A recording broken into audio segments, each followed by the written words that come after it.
What is going on YouTube? And welcome back to my channel, JoJo Speaks. Thank you all so much for joining me for this being my review for 90 Day Fiance Before the 90 Days. This is season 8 and episode 7.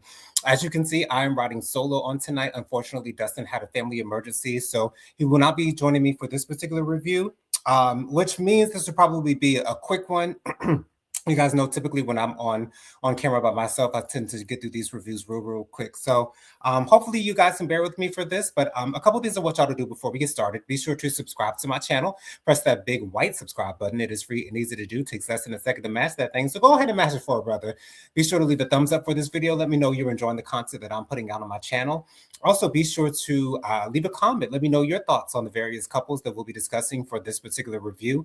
Also, be sure to press the notification bell so you're notified every time I post a new video. And last but not least, be sure to share JoJo Speaks with all your family, friends, and loved ones. Let everybody know JoJo Speaks is out here in these YouTube streets. Excuse me. I did want to announce really quickly that tomorrow I will be releasing my reviews for The Real Housewives of Potomac as well as Married to Medicine. So be on the lookout for those videos to be posted at least by 5 p.m. tomorrow afternoon. So once again, be sure to be on the lookout for my reviews on The Real Housewives of Potomac as well as Married to Medicine tomorrow. So on this particular episode, we were privy to 5 of the couples on this episode. Let's start out with Rick and Trisha. So Rick and Trisha had a little bit of a back and forth, and their back and forth had to do with Trisha asking him because they were going to go to the market, I think it was, and Trisha was going to ask him to buy something for her, and Rick did not take that very well. I see Auntie Robin in the building. Auntie Robin says, "Hey, Joe Nathan." Hey, Auntie Robin. Thank you so much for being here, my love. Talking about Trish and Rick right now. So Rick tells us that he's had previous relationships with women who felt as though they needed him to buy their love, asking him to, buy certain things for them and things of that nature. Of course, Rick has already revealed to us that Trisha's ex-boyfriend was I don't want to say a wealthy man, but a man with a lot of means and a lot of money. And he feels as though he can't live up to that type of standard. He calls Trisha bougie. He calls her, one of those women who, are just looking for men for money. And my thing is, like, I don't know if this is an actual issue that Rick genuinely has, or if he's just bringing up this topic because he's on TV. Like, that's something that's, and I don't know if watching reality TV that I should expect things to actually be real, because especially watching The Real Housewives of Potomac and Married to Medicine, it's like nothing seems to be real on any of these reality shows, but I guess they call it reality TV because it's not necessarily scripted.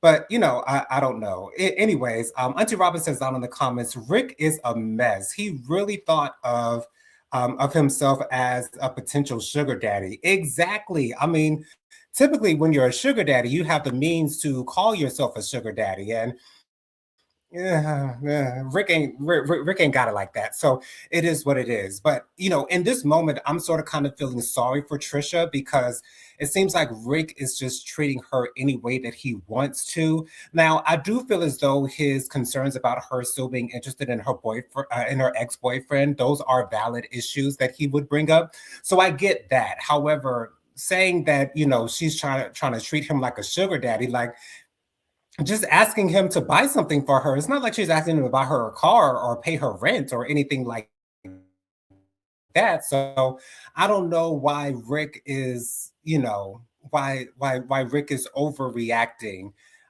with this thing. Once again, I don't know if it's just because he's on a reality TV show and he wants to amp up the drama for his storyline, or if he does actually have these concerns that Trisha is only with him because of what he can do for her. Of course, in the preview for this particular episode last week, they made it seem as though Rick was going to reveal to Trisha that he cheated on her with his Colombian ex-girlfriend. Me personally, I choose not to believe that actually happened, to be honest. I mean, that's just my LGBTQ third eye that's showing up right now, that I don't know if that happened, but I have a feeling that he's going to wait until near the end of the season to reveal this to her. And I feel as though she's going to be completely heartbroken. I'm hoping that she does not stay with him after that is revealed to her. And I hope that she goes and finds a man who truly wants to be with her solely for who she is and what she can bring to the relationship. Auntie Robin also says down in the comments, Rick is pretty broke.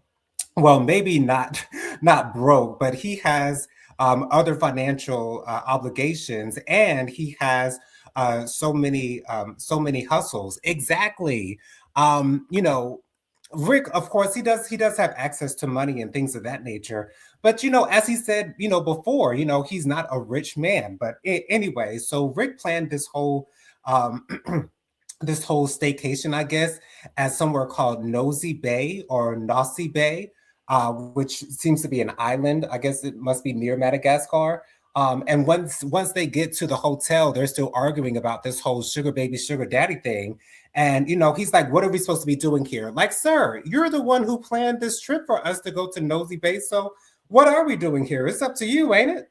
Auntie Robin also says down here in the comments, I also found it curious that he was able to fly to Colombia that quickly. Yeah, that makes it seem as though he might have a little bit more money than he's leading on to have. But I guess that's neither here nor there as far as I'm concerned. I really don't care about how much money someone has. That's not going to tell that's not going to garner or have any effect on the decision that I make as to whether I'm going to pursue someone or not. That's just not who I am. But there are quite a few people out there who are like that. So I get why that assumption would be out there. Me personally, I still have a strong feeling that Rick is in some way, shape, or form part of the LGBTQIA plus community, whether he be the G or the B. I'm not sure, but that is just my personal opinion. As soon as I first saw him on the screen, that's the sort of vibe that I was getting. And I just feel as though he might be just stringing Trish along just to be on a TV show. Like that's just how I'm feeling. Auntie Robin also says down there in the comments, what is it about Rick that he goes absurd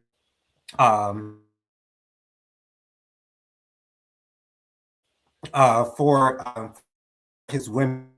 He says mother is from Africa, and he brought her here through the K-1 visa process. Exactly. Like I don't know. I'm thinking it might have something to do, and I don't want to keep trying to push this whole gay thing on Rick, but I have a feeling that he thinks that women who are from another country may not pick up on those cues that we as in the LGBTQ plus community, as well as all those. I know Auntie Robin, you said the same thing when you saw Rick, that you thought that he might be gay as well. So I'm feeling that he thinks as though women in America would be able to pick up on those cues a lot quicker than a woman who's from another country would, because as we know, the whole LGBTQ plus scene in other countries is quite dim as it is compared to America. Auntie Robin says, I think he is one of the kids too. Exactly, Auntie Robin. I definitely do think that. And I think that's another reason why he's trying to say that he cheated on Trisha with an ex from Colombia. Like this whole thing of him to push a heterosexual or masculinity type thing, like it's kind of distressing for me to watch. It really is distressing for me to watch. And once again, like I don't want to see Trisha just having to go through all the motions just because Rick pushed this narrative of him being this manly man. Like if that's not who you are, then and that's not to say that gay men can't be manly men, because there are plenty of masculine gay men that are out here that no one on the streets would ever think that they were part of the LGBTQIA plus community. So it's not that that is not possible. However, that's not what I see in Rick.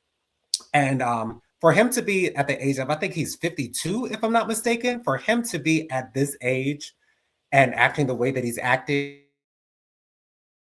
like a teenage boy. And it's hard for me. It really is. I love his personality. Don't get me wrong. I love seeing him on my screen. However, I just want him to live his truth, if that is his truth. That's just alleged, y'all. That is just alleged. I don't know this man from a can of paint. I only know him from what I've seen on 90 Day Fiance before the 90 days. But that is just my personal opinion as a gay man from what I've seen. But anyways, I'm just scared for when reveals to her that he supposedly allegedly cheated on her with an ex-friend from Colombia. Like, I don't believe that story at all. But again, people on this show do what they do, and there's nothing we can do about it if we're going to watch it. So let's move on to Beer Khan and Laura. So Beer Khan and Laura didn't have much during this particular episode. They went to some place. I can't remember exactly where it was, but they were playing around, and Laura had gotten a little bit upset with Beer Khan about a particular about his debt. Laura feels as though maybe he should have come forward with this information a little bit earlier. And to calm Laura down, Beer Khan starts to kiss Laura, and Laura just folds. Laura just gives in, which, Laura, I can't blame you. You know what I'm saying? If a fine behind man like Beer Khan will come up to me and I'm mad at him and he wants to kiss on me, like, I'd probably fold too. I mean, they didn't know what they attracted to them, that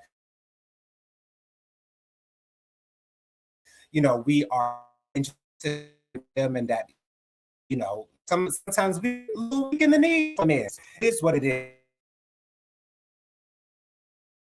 I'm hoping that my audio is staying right, but I guess I'll have to see after the show is posted. But anyways, so then we get to the scene where Beer Khan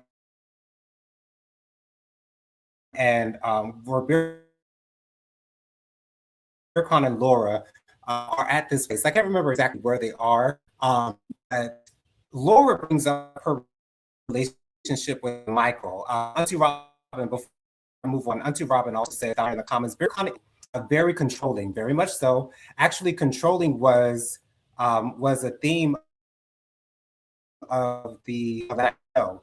Yeah, definitely be that way, but I don't think he's controlling and necessarily not necessarily like a negative way. Although him asking her, which I was about to mention a little bit later, him asking her to cut Michael out of her life, I do think is a controlling trait, and that's the type of stuff that you don't want to be around necessarily.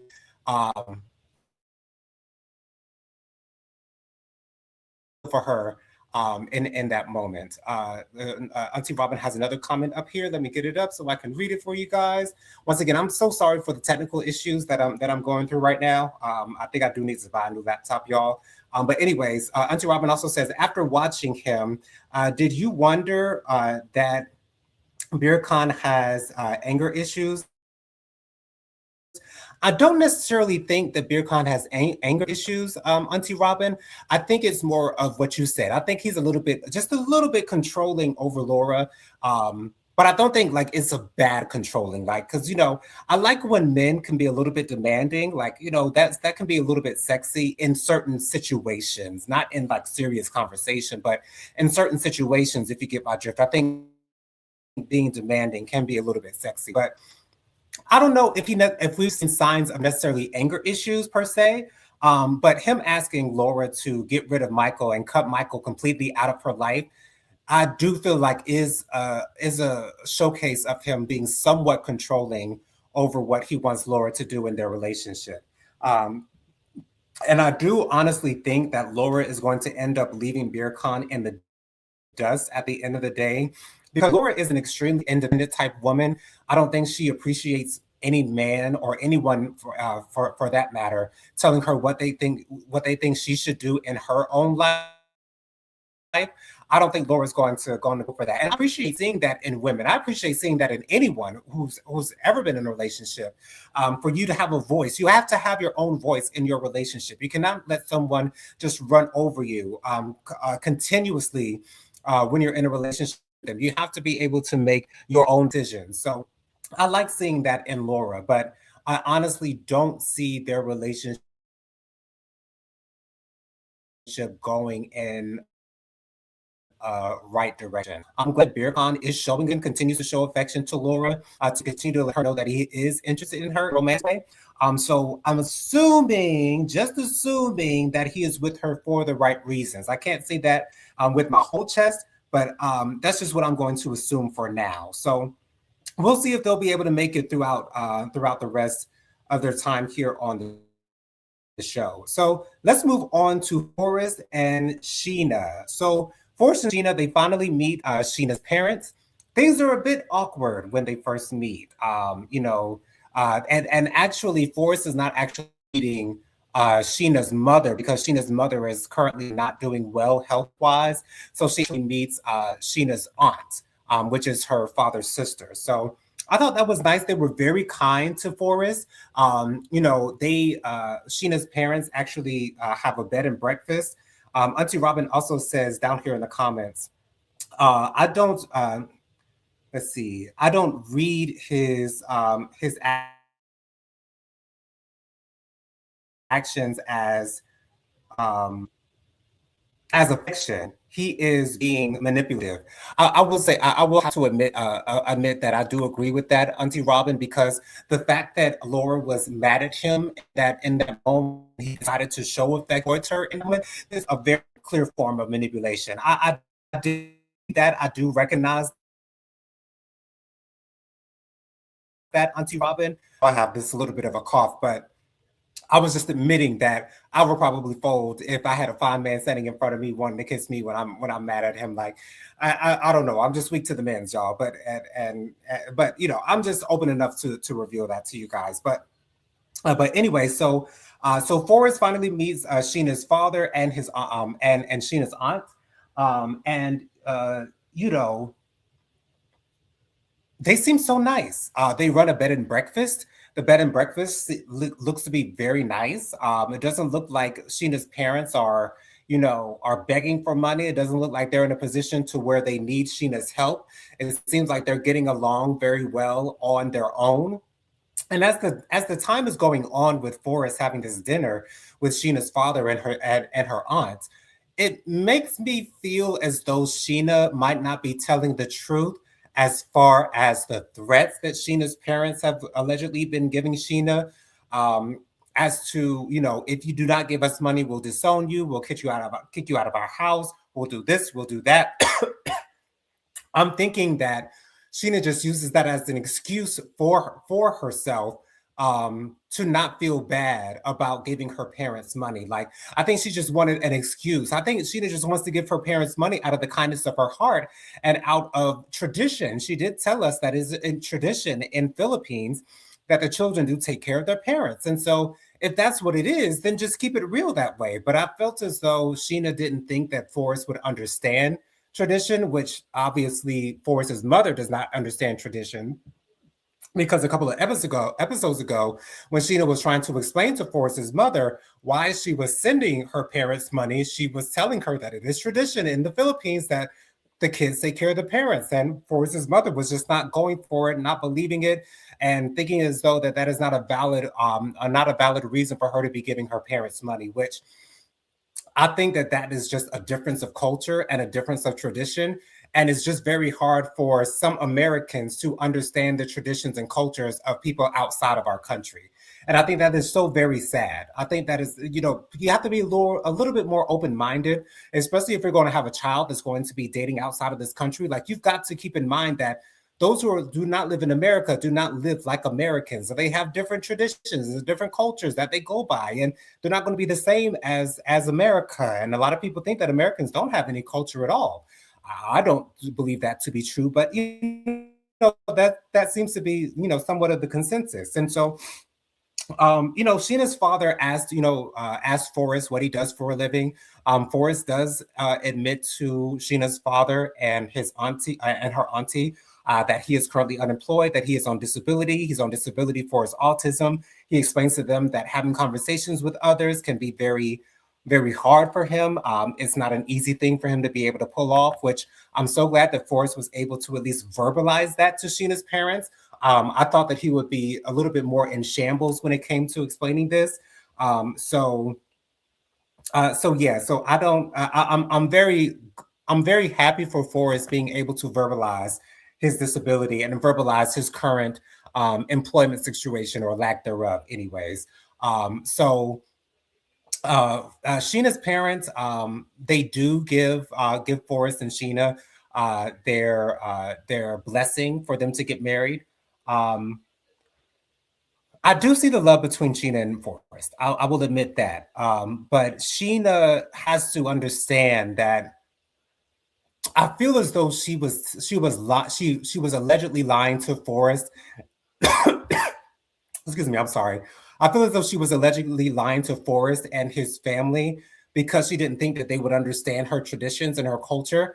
And I just wish that she could be more open. Um, I don't know if it would work with Forrest's mother, but I do think that it will work with Forrest himself. I do think Forrest will be completely understanding. They've been together for 7 years, and I think Forrest is completely in love with Sheena, and I believe Sheena is completely in love with Forrest.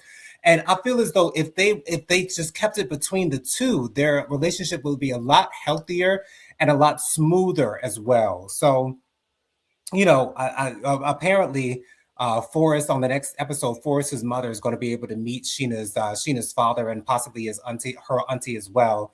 And she's going to bring up what Sheena said to them concerning her giving money to her parents. And they're going to be like, "What? Why did she say that?" So it's going to be interesting to see Sheena have to see Forrest's mother confront her parents about that particular storyline. So we'll see what happens when it comes to that. But I just feel so bad that Sheena felt as though allegedly that she had to lie. I wish she didn't feel that way. I really do. Let's move on, you guys, to Daniel and Lisa. So they set it up on the previous episode like they weren't going to do any of the sex at all, but apparently they did. They did go through with it. However, Lisa reveals to us that Daniel did not finish the job. She did say that Daniel's member, his sexual organ, was a little bit bigger than she is used to. And she also said that Daniel has a nice butt. Now, I don't know if y'all know this about me, but I love the derriere, especially on men. And oh, Lord, y'all, that did something to me. Anyways, and she says she also loves Daniel's belly button. She loves that he has an outie instead of an innie.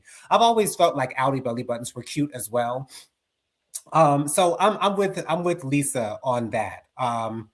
You know, Lisa did also reveal to us that Daniel likes to see her in a certain way. He likes her hair to look a certain way.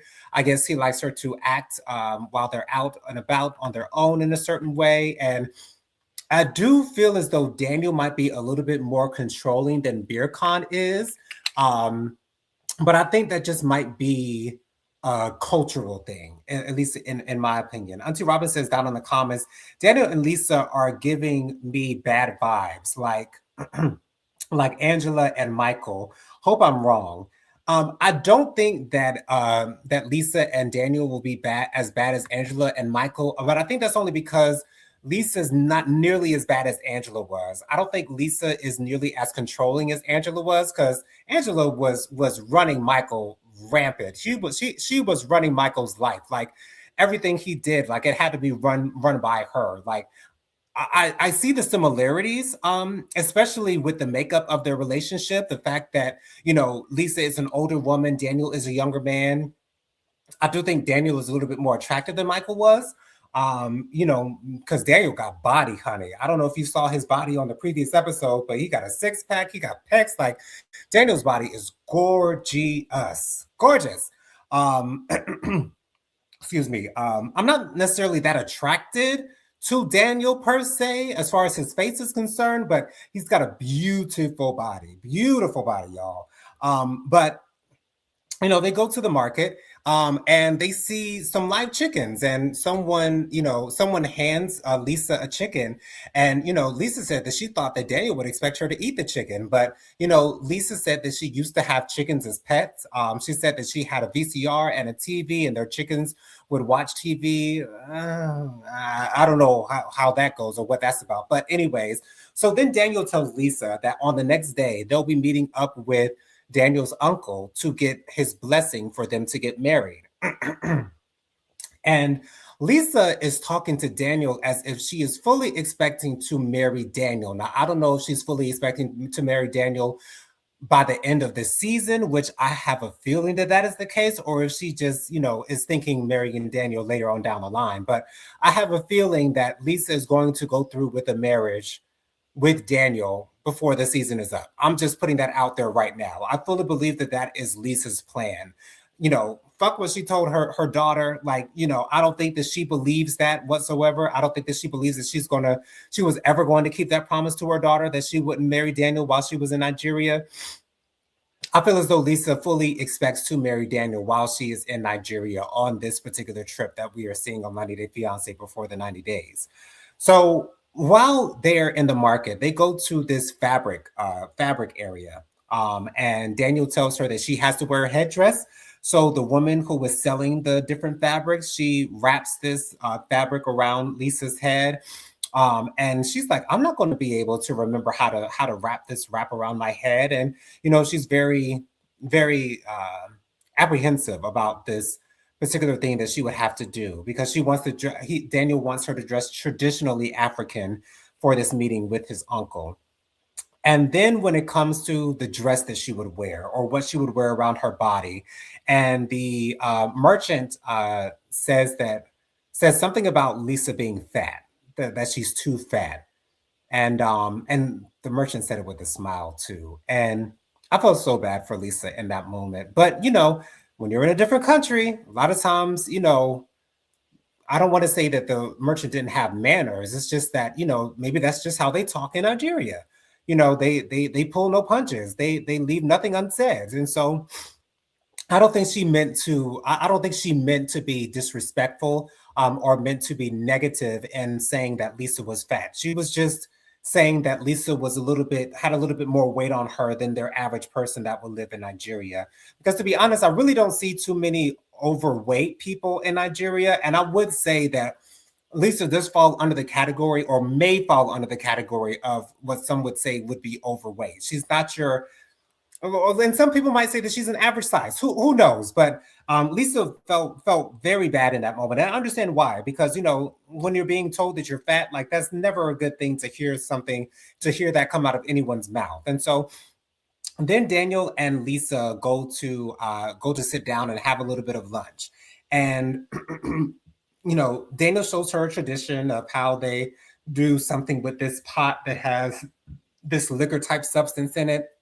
And Lisa taught herself how to eat this certain food. I can't remember exactly what it was called, but she does it, and it's all good. And then Lisa is and Daniel is trying to teach her how to eat the certain food. And Lisa doesn't like the way that Daniel is talking to her, and he sort of kind of has his hands in her face and things of that nature. And she doesn't take kindly to that. And Lisa then storms off from the dinner, and she goes off and she starts vaping. And Lisa knows clearly that oh, Auntie Robin says fufu. Thank you so much for that, Auntie Robin. They're eating fufu. Thank you so much for that.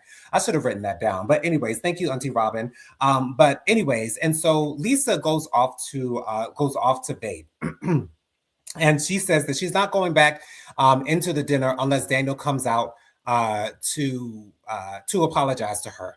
Now, I don't think here's my thing with Daniel. When you are in a relationship with someone from another country,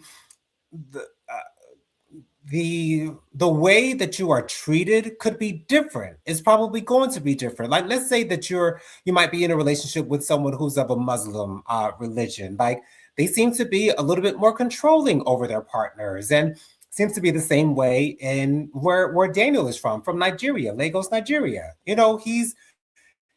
It's not that he was saying things like in an overly controlling way, but he was being controlling in that moment. And that's just the way, seems to be the way. I don't know if that is actually this way, if it actually is that way, but that seems to be the way that Daniel conducts himself with his partners, is that I don't think he meant anything negative by it. I think he was just trying to teach her his traditions. And I think Lisa just took it the wrong way in a way. But once again, Lisa's a woman of a certain age. When she doesn't want to be told how to do certain things by a man, then she's not going to fly with it. That's not going to fly with her. And I understand that. I really do. And so Daniel does come back out when he does see her vaping.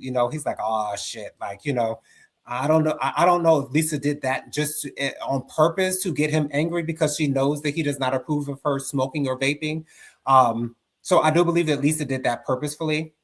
But Daniel does come out and he tries to console her and he does apologize to her. And he calls her his queen, and he's saying all these nice and beautiful things to her. And and Lisa doesn't seem like she is even accepting this when she literally said she's not going back to the dinner unless he comes to apologize. He comes to apologize and you're still not happy, Lisa.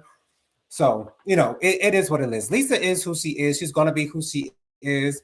Me personally, I honestly don't care for Lisa. I think, it's cute that she's going out looking for love in the way that she is. I guess it's nice for her. If she's having a good time, then so be it. I want her to have a good time, but she's just not my favorite participant on this season of 90 Day Fiance. I do like Daniel though. But anyways, let's move on to our last couple, which is Stig and Aviva. So Stig and Aviva, they're walking down this corridor. They're holding hands, and Stig is like, "See, I'm holding hands with you down the street, and how could you doubt my love for you? How could you doubt that I'm in love with you? How could you doubt um, that I can be trustworthy, that I can be trusted with you, and all this good stuff?" And so before his performance, um, Lisa says that she does not want she does not want Stig to perform this song with the name of the song. Auntie Robin, if you know the name of the song, could you put it down in the comments? The name of the song is the name of a girl who he met that was married, and he was kind of her side piece. And he wrote the song about her. And Aviva is asking Stig to not perform this song at this performance that he's doing at this nightclub. So here's my thing about that request. I understand why Aviva would not want Stig to perform that song. Once again, when it comes to this whole reality TV show thing, I don't know if she actually doesn't want Stig to perform this song, or if she's just saying that for reality TV's sake. Like, I'm not sure what her intentions are in asking him this. And Auntie Robin says down in the comments, Vicky, thank you so much for that, Auntie Robin. So she doesn't want him to perform this song called Vicky. Does she have a right to ask him not to perform it? I don't know, because yes, we've been in a relationship for a little while now. However, is still an artist, and if his fans, he told Aviva, like, this is one of my most popular songs out there. Like, I can't not perform this song. And I think Aviva is a little bit I think she's a little bit insecure. And I think her insecurities were on full display in this entire segment on this seventh episode of 90 Day Fiance before the 90 Days season 8.